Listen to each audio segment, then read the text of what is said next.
السلام علیکم ناظرین، میں ہوں اسلان کھوکر، آپ دیکھ رہے ہیں پروگرام اصل بات۔ دنیا جس جنگ کو جنگ سمجھتی رہی تھی، آج وہ جنگ پوری دنیا میں پھیلنا شروع ہو گئی ہے۔ لوگوں کو لگتا تھا فلسطین کے بچے، لوگوں سے مراد میری مغرب ہے، وہی مغرب جس کو 51 ہاتھی کا بڑی درد تھا، وہی مغرب جس کو کسی بھی جانور کی تو تکلیف ہو سکتی ہے، لیکن شاید فلسطین میں شہید ہونے والے بچوں، بزرگوں، خواتین، ان کی کوئی تکلیف نہیں ہے۔ ہاسپٹلز کو نشانہ نہیں بنایا جاتا تھا کسی بھی وار میں، اور یہ بین الاقوامی وار کے اصول ہی نہیں ہیں، لیکن یہاں پر لبنان ہو، فلسطین ہو، اور دھڑا دھڑ جس طرح سے لاشوں کے انبار لگائے جا رہے ہیں، اس پر ایک ملک نے جواب دیا۔ میں گزشتہ روز بھی یہ کہہ رہا تھا کہ اٹیک اسرائیل نے کیا، جواب ایران نے دیا، اور وہ جواب دینے پر امریکہ کو یہ کہنا پڑ رہا ہے کہ ایران کو مشکلات کا سامنا ہوگا تو اسرائیل کو کیوں نہیں ہوگا۔ یہ ڈیول اسٹینڈرڈز پوری دنیا کے لیے کب تک چلیں گے؟ مسئلہ یہ ہے کہ خلیج ممالک جن کا رول اس وقت سب سے اہم ہونا چاہیے تھا، یا آج سے کوئی 20-22 سال پہلے اس معاملے کو نپٹانے کے لیے اہم ہونا چاہیے تھا، شاید وہ رول خاموشی کی وجہ سے گریٹر اسرائیل کے پلان میں تبدیل ہوتا جا رہا ہے۔ ہمارا رول، ہم مشرق میں تھے، ہمیں لگتا تھا کہ یہ معاملہ خلیج کا ہے، ہمیں افغانستان کو دیکھنا ہے، ہمیں بھارت کو دیکھنا ہے، اور بھارت کو بھی یہی لگتا تھا کہ ہمیں پاکستان کو دیکھنا ہے، ہمیں افغانستان کو دیکھنا ہے۔ ایران کو بھی یہ لگتا تھا کہ یہ سارا معاملہ شاید اسرائیل سے جڑا ہے۔ رشیا کو بھی ایسا لگتا تھا، چائنا کو بھی ایسا لگتا تھا کہ ہمارے لیے انڈیا مسئلہ ہے، رشیا کو لگتا تھا ہمارے لیے امریکہ مسئلہ ہے۔ لیکن دیکھیں، ہم جسے گلوبلائزیشن اب کہتے ہیں، یہ دنیا ایک مسئلے سے جڑی ہے، اور وہ ہے ایک خطرناک جنگ۔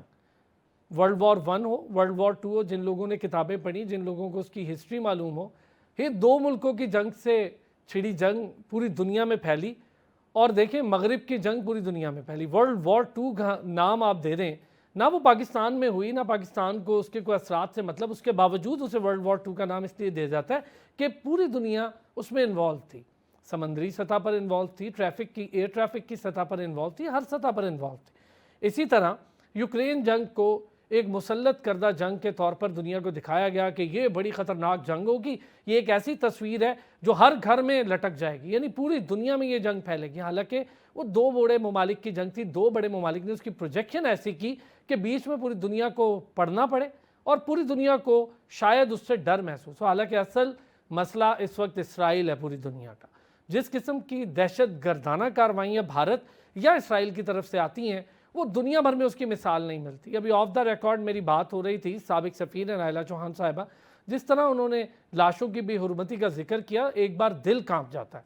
ہمیں جوائن کیا سابق سفیر نائلہ چوہان، میں نے ابھی ذکر کر دیا، میم بہت شکریہ آپ نے ہمیں جوائن کیا، بین الاقوامی امور کی ماہر ہیں، بڑی اہم گفتگو ہوگی آج اس سارے میٹر پر۔ ساتھ ہی ساتھ جاوید رانا صاحب ماہر عالمی امور ہیں، اور بڑی اہم نظر اور گہری نظر رکھتے ہیں، خاص طور پر اس سارے میٹر پر جو دنیا کو لگتا تھا شاید یہ ایک ان کے ملک کی جنگ ہے، ان کے بارڈر کی جنگ ہے، یہ کھلی جنگ ہے، یہ ایک ایسی آگ ہے جس کی تپش آپ کو اپنے ہاتھوں پر اب محسوس ہونا شروع ہو جائے گی، اور شاید ہو بھی گئی ہے۔ پوری دنیا الرٹ ہے، مخبروں کو تیز کر دیا گیا ہے، ساری انٹیلیجنس ایجنسیز اور اپنے ایجنٹس کی کاروائیاں، اپنے ایجنٹس سے انفارمیشن، امریکہ نے پوری دنیا میں اس کو تیز کر دیا۔ کیا وجہ ہے؟ اگر یہ جنگ صرف اسرائیل کی ہے تو پھر کیوں پوری دنیا کو اس سے خطرہ ہے؟ بہت شکریہ جی آپ دونوں حضرات کا۔ میم نائلہ، اس وقت 2-3 بہت خطرناک ایونٹس ہوئے ہیں، ایک قاسم سلیمانی، اس کے بعد بھی تھوڑی ایک چھوٹا سا ریٹیلیشن آیا، پھر خاموشی، پھر اسماعیل ہنیہ، اور اپنی سرزمین نہیں ایک اور سرزمین پہ ان کا قتل، پھر حسن نصر اللہ، اور ساری دنیا میں آپ کے سامنے ہی ہیں جنرل اسمبلی کا اجلاس، چند ممالک اٹھ کے چلے گئے، ایک بین الاقوامی کرمنل کورٹ سے ایکلیمڈ کرمنل وہاں پر سپیچ کرتا ہے۔ کیا یہ کسی مسلم کے لیے، کسی سیاہ فام کے لیے ہو سکتا ہے ایسا اسٹیٹس؟ تو آپ اسٹیٹس پہ سوال کر رہے ہیں کہ اسرائیل کے کرتوتوں پہ کر رہے ہیں؟ دونوں پہ اسٹیٹس تو دیکھیں کون کس کو دیتا ہے، جتنے بھی ممالک جنہوں نے واک آؤٹ کیا انہوں نے تو اس کو اسٹیٹس نہیں دیا، اور اسرائیل کو ہم ریکگنائز بھی نہیں کرتے، تو ہمارے لیے تو اس کا کوئی اسٹیٹس نہیں ہے۔ لیکن اس کی جو نیوسنس ویلیو ہے وہ اس لیے بن گئی ہے کہ اس کو دنیا کی آج کل جیسے کہتے ہیں یونیپولر ورلڈ، اس میں یو ایس اے کی اس کو سپورٹ ہے، اور اس کی وجہ سے اس کو جس لیول کا ایمیونیشن اور آرمز مل رہے ہیں آپ کی سوچ سے باہر ہے، پہلی بات۔ دوسری بات یہ کہ آپ نے نوٹ کیا ہوگا کچھ عرصہ پہلے امریکن گورنمنٹ نے جب آپ کو یاد ہوگا یو این ایس سی میں ریزولوشنز پہ ویٹو کیا تھا سیز فائر پہ، تو انہوں نے کہا تھا ٹھیک ہے ہم ان کو آرمز نہیں دیں گے، لیکن انٹرسٹنگ انف ان کی جو آلریڈی اسرائیل کے ساتھ آرمز ڈیل ہے وہ 2028 تک ہے۔ تو اگر آپ کہتے ہیں کہ آپ اور نہیں دیں گے، اس کا مطلب ہے کہ 2028 کے بعد کوئی ایگریمنٹ نہیں کریں گے، لیکن 2028 تک ابھی ہم 2024 میں ہیں، 4 سال ان کو فل اسلحہ ملتا رہے گا from the earlier agreement. So even if they say کہ انہوں نے نہیں ان کو مزید آرمز دینے، ان کے پاس اتنے اسٹاک پائلز ہیں، جس طرح کی بمبارڈمنٹ، جس ویٹ دیکھیں ان بامز کا جو لیبنان میں گرائے گئے، جو فلسطین پہ گرائے گئے، جو اب یمن پہ گرائے جا رہے ہیں، وہ اللہ مطلب ان کی آسانیاں کرے جو ادھر شہید ہوئے، لیکن اٹ از انتھنکیبل۔ جاوید صاحب، ہم پاورز یعنی وہ طاقتیں جنہیں عالمی طاقتیں کہتے ہیں، ان کے عالمی طاقتیں بننے پر کیا اسٹریٹجی ہوتی ہے یا کیا اس کے پیچھے ریزن ہوتی ہے کہ وہ پوری دنیا کی ڈائریکشن کو کنٹرول کر لیتے ہیں؟ پھر دوسرا، یونی پولر اگر ہم اس ورڈ کا استعمال کریں تو چائنا اور رشیا پھر کہاں کھڑے ہوتے ہیں؟ دیکھیں، پہلی بات یہ ہے کہ دنیا میں اس وقت کوئی بھی سپر پاور نہیں ہے۔ یہ ہمارے پاکستان کے اندر چونکہ ہماری حکومتوں کے اور جو پاور لیڈس ہیں ان کا ایک they are mentally insulated. American super power جو ہے ایز اے سپر پاور وہ ختم ہو گیا آج سے 10-12 سال پہلے۔ میں ایک فارمر یو کے امبیسڈر کو پڑھ رہا تھا، اس نے کہا کہ ورلڈ وار جب 2 کے آخر میں برطانیہ کو اس بات کا اندازہ ہو گیا کہ وہ سپر پاور نہیں رہے، تو انہوں نے اس کو مینج کیا۔ I mean they created some kind of semblance کہ they were still a super power۔ وہ کہہ رہے تھے کہ ان کیس آف امریکنس ان سے مینج بھی نہیں ہو رہا، یہ سپر پاورز نہیں ہے۔ آلریڈی چائنا اور رشیا نے اس کو چیلنج کر دیا۔ ہم جو کہہ سکتے ہیں وہ straight away what we can say کہ U S A is one of the great power along with China and Russia, اور چائنا جو ہے وہ زیادہ کمپیٹنگ فیکٹر میں آ رہا ہے۔ دیکھیں، آپ دیکھیں دنیا کا جو قوانین ہوتے ہیں یا کسی ملک یا سوسائٹی کے اندر کوئی بھی قانون ہوتا ہے، اس کی بنیاد جو ہے وہ کولیکٹیو موریلٹی ہوتی ہے۔ قوانین کولیکٹیو موریلٹی کے اوپر بنتے ہیں۔ دنیا کا جو نظام ہے یا یو این کا جو نظام ہے وہ بھی کولیکٹیو موریلٹی کے اوپر چلنا چاہیے۔ تو جب آپ کولیکٹیو موریلٹی کو بریک کر دیں گے تو قانون بھی ختم ہو جائے گا۔ آپ اندازہ کریں کہ اس وقت روس کے اندر جو روس کی اور یوکرین کی جنگ ہے، اس میں کوئی 10 سے 13 ہزار جو ہے سویلین جو ہے مارے گئے ہیں، اور 2022 سے لے کر ابھی تک، یعنی کہ 2-2.5 سال میں یہ ٹوٹل سویلین ڈیتھس ہیں۔ پچھلے سال امریکنز نے، پورے مغرب نے ان کو وار کرمنل ڈکلیئر کروایا انٹرنیشنل کرمنل کورٹ سے پریزیڈنٹ پوٹن کو۔ آپ دیکھیں by token of same criteria, جب انٹرنیشنل کرمنل کورٹ کی انویسٹیگیشن کنکلوڈ ہوئی، ابھی ڈکلیئر نہیں ہوا، نیتن یاہو کو، اس کے ڈیفنس منسٹر کو وار کرمنل ڈکلیئر کیا گیا، تو امریکنز کا رسپانس کیا تھا کہ ہم آپ پہ سینکشن لگا دیں گے، پیونیٹیو ایکشن لیں گے۔ آپ نے ہمت کیسے کی؟ آپ دیکھیں اس کی جو سکیل آف کرائمز ہیں، 48,000 سے زیادہ جو ہے اس وقت اموات ہو چکی ہیں، شہادتیں ہو چکی ہیں غزہ کے اندر، صرف غزہ کے اندر 96,000، تقریباً 1 لاکھ کے قریب لوگ جو ہیں وہ زخمی ہیں، یہ بالکل دے بن مائمڈ۔ 80%، 70 سے 80% گھر تباہ کر دیے گئے ہیں، اور وہاں پہ جو ان کا پورے کا پورا سیویج انفراسٹرکچر تباہ کر دیا گیا۔ پانی پینے کے لیے پانی نہیں ہے، خوراک نہیں ہے، خوراک اندر بلاک کی جا رہی، بھجوائے نہیں جا رہے۔ ہاسپٹلز آلموسٹ 90% تباہ کر دیے، یونیورسٹی، اسکولز، کالجز تباہ کر دیے، یو این کے ادارے سارے تباہ کر دیے۔ یو این کو بھی نہیں چھوڑا گیا، اس کے بھی کوئی 150 پونے 200 کے قریب لوگ جو ہیں مار دیے گئے ہیں۔ صحافی جو ہیں 200 کے لگ بھگ صحافی، غالباً 172 کے قریب جو صحافی جو ہیں وہ شہید کر دیے ہیں۔ لیکن لیکن یہ جینوسائڈ نہیں ہے امریکہ کی نظر میں. تو جب آپ موریلٹی کو لوز کرتے ہیں تو پھر اس دن کا انتظار کریں کہ آپ کے اندر سے کیا کاروائی ڈلتی ہے. میں لاسٹ پوائنٹ آپ سے عرض کروں گا بڑا امپورٹنٹ. اس وقت جو امریکن پریزیڈنشیل الیکشن ہے یہ ڈٹرمن کریں گے کہ امریکہ نے کس طرف سمت میں جانا ہے. آپ کو یاد ہوگا کہ مائک فلن ایک ان کا جنرل تھا افغانستان میں, اس نے ملیٹنٹ گروپ بنایا ہوا ہے اس وقت امریکہ کے اندر. اس نے کہا کہ یہودی, بلیکس اور لاٹنس جو ہیں انہوں ٹیک اوور کرتے جا رہے ہیں, ہم ان کے خلاف جنگ لڑیں گے, آرم سٹرگل. اور اگر ڈونلڈ ٹرمپ ہار جاتا ہے یا اس کو ہرا دیا جاتا ہے وہ نہیں تسلیم کرے گا. اور اس وقت 62% جو ان کی پاپولیشن ہے ایونجلیکل ہے. They are armed, they are extremist. So I think American are going to face the music of its own medicine. It's just simply matter of time. اور اس کے پیچھے دو بڑے فیکٹرز ہیں, افغان وار میں جو ظلم کیا ہے انہوں نے, اور دوسرا عراق, اور اب سب سے بڑھ کر جو ایک سو کالڈ لیگل اور پولیٹیکل اور ڈپلومیٹک کور دیا ہوا ہے نتن یاہو کی جینوسائڈ کو. بہت اچھا, ایک چھوٹا سا بریک سے واپس آتے ہیں. یہ بڑے امپورٹنٹ پوائنٹ ہے جاوید صاحب کے, اور اہم اس سے ان سارے پوائنٹس میں ایک بڑی اہم اور بڑی باریک لائن ہے, وہ ہے کہ جو سپر پاورز یعنی سو کالڈ سپر پاورز ہم کہہ لیں, یا اب ایک سپر پاور نہیں ہوتی, اگر چائنا اور رشیا ہو گئے تو اور امریکہ, یہ جو وار ہنگر ہے یہ رول صرف امریکہ کے ہاتھ میں نظر آتا ہے. یہ وار ہنگر ہونا ایک الگ میٹر ہے, لیکن اگر جو وار ہنگر نہیں ہے اور پھر وہ دنیا میں اپنا رول اگر وار کے ذریعے پلے نہیں کر سکتے تو پھر کیا رول ہے ان کا, اور اقوام متحدہ کا رول کیا؟ ان پہ تو خود پابندی لگا دی ہے جنرل سیکریٹری پہ, اقوام متحدہ کے سیکریٹری جنرل پہ. پہلی بار ایسا ہو رہا ہے کہ کسی ملک نے پابندی لگا دی, اور انہی کے حق میں سلامتی کونسل کے اجلاس بھی ہو رہے ہیں. بریک لیتے ہیں, واپس آتے ہیں, اس پہ بات کریں. ویلکم بیک جی.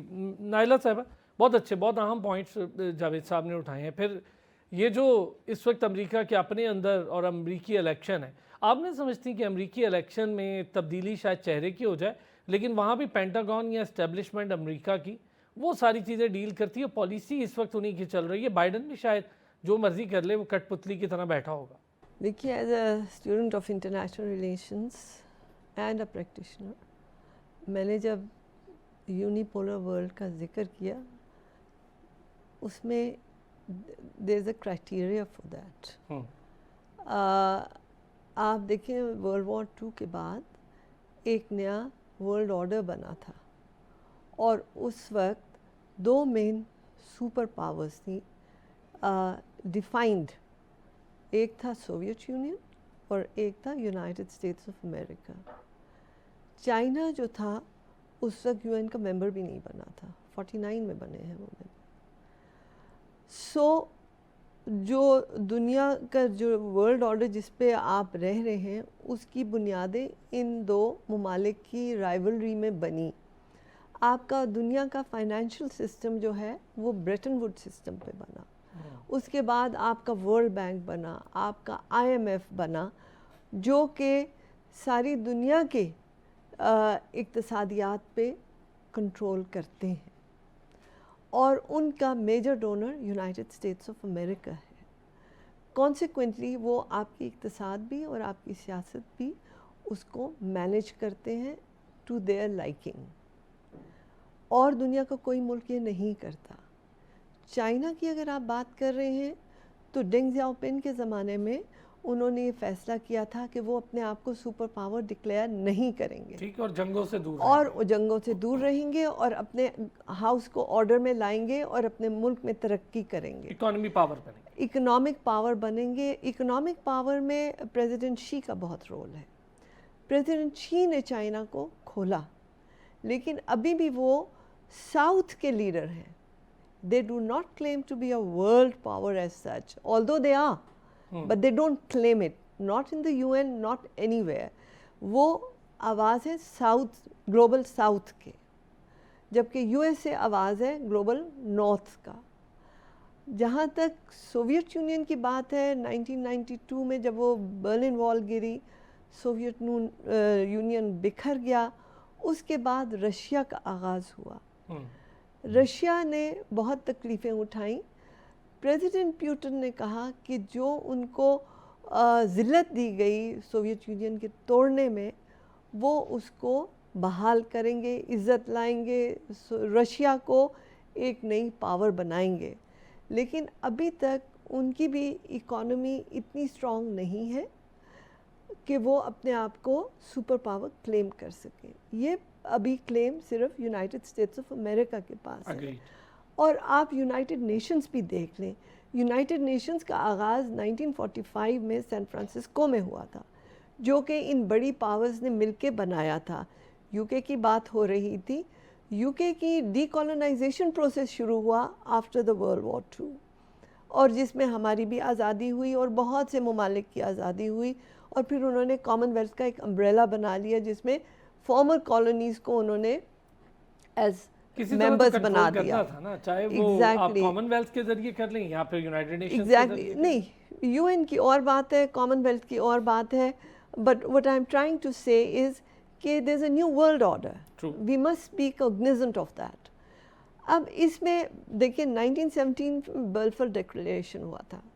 بیلفور ڈیکلریشن میں ایک چھوٹا انکلیو جو کہ ورلڈ وار 2 میں جوز کے اوپر جرمنی کا بہت زیادہ ظلم ریکارڈ کیا گیا, سو انہوں نے کہا کہ ان مسکینوں کو ادھر تھوڑی جگہ دے دیں. حالانکہ اس وقت بھی ڈیبیٹ تھی کہ ایتھیوپیا, وہاں بھی بہت سے جوز ہیں, اس کو گھر بنایا جائے یا یہاں. تو بیلفور جو کہ سیکرٹری آف فارن افیئرس تھے یونائٹڈ کنگڈم کے, انہوں نے کہا کہ یہ ادھر بنے گا, اسمال انکلیو. اب آپ دیکھیں کہ یو این میں جب نیتن یاہو نے بات کی تو نقشے دکھائے, وہ نقشے دیکھے تھے جی, the greater Israel. What is greater Israel? ان کے ذہنوں میں جو آپ کو قرآن میں اور تورا میں حضرت موسیٰ کا علاقہ تھا, جو حضرت ابراہیم کا علاقہ تھا, وہ سارا اس کو کلیم کرنا چاہتے ہیں ایز دیئر ریلیجس رائٹ. اب وہ علاقہ کیا ہے؟ سیریا ہے, لیبنان ہے, یمن ہے, سعودی عربیہ ہے, یہ سارے علاقے, ایجپٹ ہے. تو واٹ از گریٹر اسرائیل؟ یہ سوچ کے میرے رونگٹے کھڑے ہوتے ہیں, کیونکہ ٹھیک ہے جہاں تک ہم خلیج ممالک کے تو نہیں ہو رہے, حالانکہ انہیں پتہ ہے کہ گریٹر اسرائیل کا پلان کیا ہے. ان کو پتہ ہے یا نہیں پتہ, آئی ڈونٹ نو, میں اپنا رائے دے رہی ہوں. انہوں نے جیسے مینیج کی بات کی, یو کے نے مینیج کیا اپنا, اب وہ یونائٹڈ کنگڈم بھی نہیں رہا, اب وہ صرف برٹن ہے, اور بریگزٹ کے بعد تو بالکل ہی اس کا حال اور ہے. جہاں تک گلف کا ہے, وہ جب سٹیٹس بنی انہوں نے آپس میں اتحاد کیا, جی سی سی بنایا, اور پیٹرو ڈالر کی بات آئی, ایک نئے ڈائنامکس آئے. وہ اپنے آپ کو مینیج کر رہے ہیں, اور کیونکہ وہ پڑوسی ڈائریکٹ ہیں, ان کو اس مینجمنٹ میں بہت محتاط ہو کے چلنا ہے. اچھا جاوید صاحب, بڑے صحیح پوری ہسٹری میم نائلہ نے ساری ہسٹری بیان کر دی. اس میں دو چیزیں ہیں, ایک جب بسایا جا رہا تھا, بیلفور کی بات ہو رہی, جب بسایا جا رہا تھا تب بھی قتل و غارت گری ہوئی تھی, مطلب ان کو بسانے میں ہی قتل و غارت گری ہو گئی تھی, اور وہ بھی بیچارے معصوم فلسطینیوں کی ہوئی تھی. یعنی ایک کو قتل و غارت گری کے بازار سے نکالنے کے لیے دوسرے پر قتل و غارت گری مسلط کرنا, تو یہ تو امن کی تو پہلے سے ہی شاخ نہیں تھی, اور نہ اس کی تو داغ بیل ہی امن پہ نہیں رکھی گئی تھی. دوسرا یہ کہ عرب اگر گریٹر اسرائیل کے پلان میں یہ ساری چیزیں موجود ہیں, پھر وہ اتنی خاموشی ان کی, اور یہ تو بڑی مجرمانہ خاموشی ہو جائے گی تمام خلیج کی جانب سے, اور شاید بعد میں نہیں بہت جلد یہ ساری آگ ان کے اپنے ہاتھ بھی جلانا شروع کر دیں. اچھا دیکھیں, اس میں بڑی انٹرسٹنگلی جو یہودی ہیں, I was hearing one of the author of a book return to Mecca, ان کا جو پلان ہے, اب ان کی اسٹریٹجی یہ ہے کہ دیکھیں جو صورتحال ڈیولپ ہو رہی ہے اس کے اندر ہوگا یہ کہ ایک وقت آئے گا کہ جب ہمارے سعودیز کے ساتھ تعلقات اچھے بن جائیں گے, تو with in the Saudi population بہت زیادہ ریزینٹمنٹ ہوگی. جب ریزینٹمنٹ ہوگی تو سعودیز کو خوف ہوگا کہ یہ اب تو ہمارا اقتدار جاتا رہے گا, تو وہ امریکہ کو بلائے گا کہ دیکھیں جی ہماری مدد کرے. امریکہ اسرائیل کو کہے گا کہ جی ان کی مدد کرے. اب وہاں پہ ہم جا کے ہر چیز کو مینیج کریں گے اور ٹیک اوور کریں گے. دس از دیئر اسٹریٹجی. اور اب ان کی جو اسٹریٹجی ہے it is a loud and clear, ہم اس کے ان لاجک ایکسپیکٹ پہ نہیں ابھی جاتے, لیکن سوال سب سے بڑا یہ ہے کہ کیا عربوں کو نہیں پتا انہوں نے ان چیزوں کی اسٹڈی نہیں کی ہوئی. کیا وجہ ہے؟ ان کو سمجھ نہیں آ رہی. دیکھیں عربوں کا اس وقت مسئلہ یہ ہے کہ اچھا اخوان المسلمین مسلم برادرہڈ ایجپٹ میں آئی، مرسی کے خلاف مرسی کی حکومت انہوں نے ختم کروائی، اس کو شہید کروایا. پیسے سارے کے سارے سعودی عرب سے آئے. It was back by the Israel, it was back by the Americans. پھر جو دوسرے ایجپٹ ہے وہ بھی خوف زدہ ہے جی کہ ہم نے بس ایک پیس ڈیل کر لی، ہم اس سے آگے نہیں جائیں گے، پتہ نہیں ہمارے ساتھ کیا ہو جائے گا. جارڈن جو ہے جتنا ہسٹوریکلی ظلم جو ہے اس نے امت مسلمہ پہ کیا ہے شاید کسی اور ملک نے نہیں کیا ہوا ہے. اور ان ہسٹوریکلی ایک جو بڑی امپائر تھی، آٹومن امپائر تھی، 3 بڑے اعظموں پہ تھی، اس وقت کوئی سوچ نہیں سکتا تھا جو آج ہو رہا ہے. اس کو ختم کروانے میں جارڈن کا اور باقی سعودیز کا بہت بڑا کریٹیکل رول ہے. ان ریاستوں کو اس لیے تخلیق کیا گیا تھا، یہ شہروں کو ملک اس لیے بنایا گیا تھا کہ مسلمان آپس میں ڈس یونائٹڈ رہیں، ان کا اتحاد نہ ہو سکے، ہمارے خلاف اٹھ نہ سکیں. ان کو اس لیے نہیں بنائے گئے تھے یہ ملک کہ ان کا آپس میں اتحاد ہو یا OIC بن جائے اور وہ اسرائیل کے خلاف کھڑے ہو جائیں. ان کی وہ اسٹریٹجی اچھی تھی، اٹ ہیز بین ورکنگ. اب سوال جو بڑا اہم ہے کہ ان کو سمجھ نہیں آ رہی. ہمارے پنجابی میں ایک ضرب المثل ہے، رب رسے تھے عقل خود سے، کہ جب اللہ انسان سے ناراض ہوتا ہے تو پہلا کام کیا ہوتا ہے؟ اس کی عقل ختم ہو جاتی ہے، مر جاتی ہے. آپ کی سوچ بدل جاتی ہے، آپ کو اچھائی اور برائی کی تمیز ختم ہو جاتی ہے، آپ کو فورسی کرنے کی جو اللہ نے صلاحیت دی ہوئی ہے، جو مومن کی معراج ہے، وہ ختم ہو جاتی ہے. یہ حال عرب ممالک کا ان کو سمجھ نہیں آ رہی. اسرائیل یہاں نہیں رکے گا. اسرائیل جارڈن، ایجپٹ، سیریا، عراق، سعودی عرب، ایون ٹرکی کچھ حصوں تک آئے گا. اور سب سے بڑی بات ہمیں پاکستان میں ایک چیز سوچنی چاہیے اور وہ بہت اہم ہے. اسرائیل نے عراق کی نیوکلیر انسٹالیشنز ختم کی. ہندوستان کے ساتھ مل کے ہماری نیوکلیر انسٹالیشن ختم کرنے کا ان کا پوری اسٹریٹجی موجود ہے. نتن یاہو نے یہ بات انٹرویو میں کہی ہے کہ ہمیں پاکستان کے نیوکلیر پروگرام سے تھریٹ ہے. ان کی پوری ملٹری کی اورینٹیشن جو ہے وہ اینٹی پاکستان، اور ایک پاکستان اور ایک ایران. جی بالکل. اگر خدا نہ خواستہ ایران کو کچھ ہوتا ہے، نیکسٹ ٹارگٹ جو ہے وہ پاکستان ہے. ہمارا نیوکلیر پروگرام ہے. ہمیں اکنامکلی اتنا نیچے دھکیلا جا رہا ہے کہ ہم سے کمپرومائز کروایا جائے گا نیوکلیر پروگرام کا. یہ سب سے بڑا اس وقت میں امید کرتا ہوں کہ ہماری فوج کے اندر یہ جو سوچ ہے پائی جاتی ہو. اوکے جاوید صاحب، میں ذرا ایک بریک لیتا ہوں، بریک سے واپس آتا ہوں. پاکستان کو اس وار کو لے کر یا دنیا میں ایک نیو ورلڈ آرڈر جس کا ذکر ہو رہا تھا، اس میں کئی بار اپنے حساب سے تبدیلیاں ہو جاتی ہیں. اور وہ تبدیلیاں اس لیے ہوتی ہیں کہ کوئی اگر ڈومیننسی، آپ کی ڈومیننسی کی اس لکیر سے باہر جا رہا ہو، اس کو کیسے واپس ڈومیننسی کی لکیر کے اندر لانا ہے. یہ بڑا ایک عجیب فلسفہ ہے دنیا کا، یہ بڑی ایک عجیب فلسفی ہے بہرحال، لیکن ایسے چلتی ہے دنیا اور چل رہی ہے. ہمیں کیا کرنا ہے؟ واپس آتے ہیں بریک سے، اس پہ بات کریں. Welcome back. نائلہ چوہان صاحبہ، اس وقت بڑا صحیح جاوید صاحب نے کہا کہ ہمیں خطرہ ہے. اسرائیل تو خیر پوری دنیا کے لیے خطرہ ہے، لیکن اس کو ڈر ہمارا ہے. اس کو یہ پتہ ہے کہ پاکستان سے اس کو خطرہ ہے ایران کے بعد، اور وہ بھارت کو سپورٹ، بھارت کے تو اپنے فوجی وہاں مارے گئے ہیں. تو اندازہ ہو رہا ہے کہ اسرائیل اور بھارت کا جو نیکسس ہے وہ تو کھل کے سامنے آ رہا ہے نا. امریکہ نیکسس تو تھا ہی تھا، لیکن یہ نیکسس ایک نیا ہے. اچھا ہمیں کیا کرنا ہے؟ ہمارے تو ویسے ہی بارڈرز کے لیے ہمیں ایک طرف بھارت بیٹھا ہے، دوسری طرف افغانستان ہمارے لیے ایک مسئلہ ہے. تو ہمیں اب کرنا کیا ہے؟ دیکھیے، پہلے تو اگر دوسروں کی عقل سلب ہونے پہ بات کر رہے ہیں تو اپنی عقل سلب ہونے پہ بھی ہمیں تھوڑا ریویو کرنا پڑے گا. ٹھیک ہے. جب تک آپ اپنے گھر کو سیدھا نہیں کریں گے، جیسے ابھی ذکر ہوا کہ وہ آپ کو اکنامک جو اسٹرینگولیشن ہے اس میں ڈال کے they might bring you down to surrender your assets. آپ اگر اپنی اقتصادی حالت نہیں ٹھیک کرتے تو ہر کوئی آپ کے گھر آ کے ناچے گا. اچھا سوری، ایک چیز اگر آپ اس میں ایڈ بھی، ابھی آپ دونوں حضرات نے مصر کا بھی ذکر کیا، وہاں کیا ہوا؟ وہاں یہی ہوا.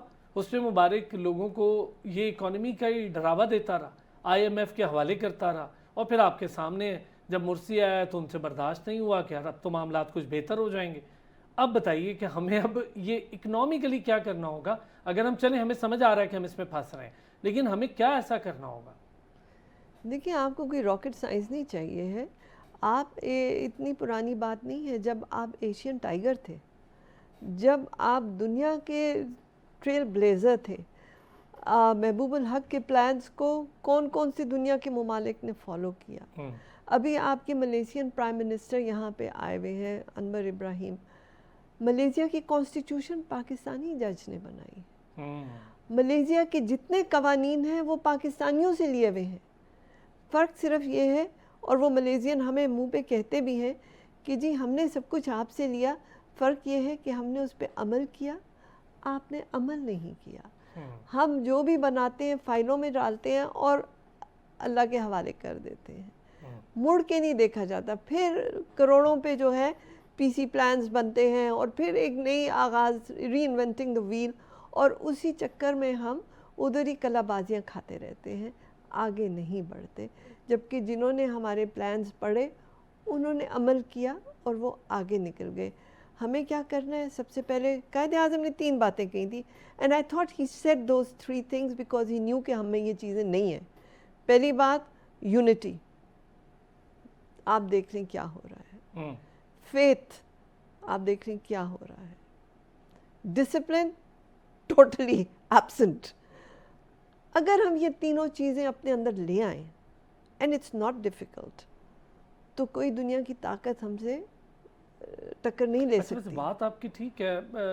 اگر میں یورپ کے معاشرے میں دیکھوں، بہت سی چیزوں میں بہت خامیاں ہیں وہاں بھی. ایسا نہیں ہے کہ پرفیکٹ معاشرہ، بہت خامی، لیکن یہ 3 چیزوں پہ بڑا اسٹرانگ وہ اسٹرکٹلی بلیو بھی کرتے ہیں اور شاید عمل بھی کرتے ہیں. جاوید صاحب، میم جو بات کر رہی ہیں، ایک تو ذرا اس پر، اور دوسرا کانسیکوینسز باقی دنیا کے لیے تو ہیں ہی ہیں، ہمیں کیا کرنا ہے اس وقت؟ دیکھیں، ہماری آنکھیں بند ہیں، اور وہ جو بات ہے نا رب رس سے عقل خود سے، میڈم نے بالکل صحیح کہا، وہ ہم پہ بھی اپلائی ہوتی ہے. آپ اندازہ کریں، کیا ہمیں نہیں، ہمارے پالیسی سازوں کو نہیں پتا کہ آر ایس ایس نے 60 لاکھ والنٹیئرز تیار کیے ہوئے ہیں. ان کا ڈکلیئرڈ ایجنڈا ہے کہ پاکستان، بنگلہ دیش، افغانستان، انڈونیشیا، اس سارے علاقوں کو ٹیک اوور کرنا ہے. اور جتنے بھی مسلمان وہاں پہ رہ رہے ہیں ان کے پاس ایک ہی آپشن ہے، یا ہندو ہو جائیں یا وہاں سے باہر نکل جائیں. اور آخری بات، ہمارا 60 سے 70% جو بجٹ کا حصہ ہے وہ سود پہ جا رہا ہے.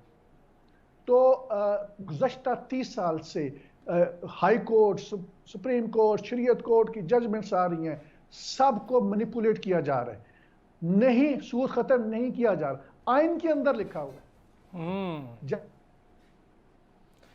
میم اس پہ کوئی کہ we need a democratic Islamic government. ہمیں کوئی جو ہے دیش والا پیٹرن نہیں لگانا. تو آپ جب یہ کام نہیں کریں گے تو پھر ٹیررسٹ گروپ جو ہے ساری سچویشن کو ایکسپلائٹ کریں گے. جی کدھر کون سا آئین ہے، کون سا قانون ہے اس ملک میں؟